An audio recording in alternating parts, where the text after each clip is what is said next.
大家好，我是夏妈，早上好。点名要吃的干炒牛河，星期五安排上了，你们也可以去试一下。用平底锅来炒是比较简单快速的，配菜就准备一点胡萝卜啊、洋葱、豆芽、韭菜、韭黄、香葱段吧，就这些。然后牛肉片我是昨天晚上腌的，就你给它切成薄片，用刀拍一拍，然后放上一点胡椒粉、蚝油、生抽、淀粉、花生油，就这样子装拌均匀，放到冰箱冷藏1个晚上。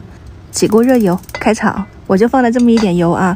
我去外面吃的话呢是好吃，但是那个油太多了就有点腻，我就放了这么一点，把牛肉翻炒到两面变色了就可以捞出来了，不要给它煎老了。然后锅底不是还剩一点油吗？就把一些比较难熟的食材，像胡萝卜、洋葱先放进去。然后河粉的话呢，我是备的广东那边的这种鲜河粉，就直接拿出来就可以炒了。给它按3抖开，上面有油分的，它不会粘在一起啊。这个河粉挺好吃的，它炒出来的口感是又软又糯的那一种，是广东东莞那边的。然后的话呢，这边就是你开个中小火，慢慢的去给它干煎。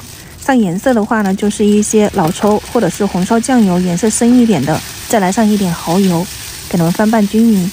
用平底锅炒就是这点好，它怎么都不会粘，而且炒出来是不怎么费油的，你看看是不是？看起来也挺油润的哈，我就是用的那个煎牛肉的油，中途都没有加油。我们再把煎好的牛肉和切好的配菜放到表面，撒上一点食用盐，调一下味道，翻拌均匀。今天的干炒牛河家庭版本的就搞定了。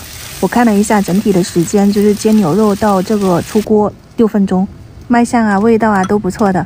这个砂锅里面是我们昨天晚上吃的那个东安鸡口味哈，酸酸辣辣的，这个汤底鸡味搭档觉得很好吃。早上我就给它加了一点清水，调了一点酱油，给它再煮一煮，放上一点河粉配菜，做了一个砂锅的这种酸辣粉，酸酸辣辣的很开胃。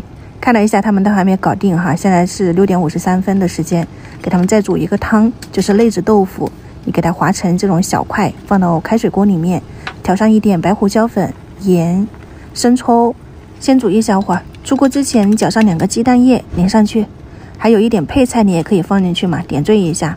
然后你还可以稍微的加点玉米淀粉啊、清水啊、水淀粉，勾一下这种浓稠一点的口感。今天的早餐就是干炒牛河搭配鸡蛋豆腐汤。7点钟准时开餐，喜欢可以去试一下。晚上再见，拜拜。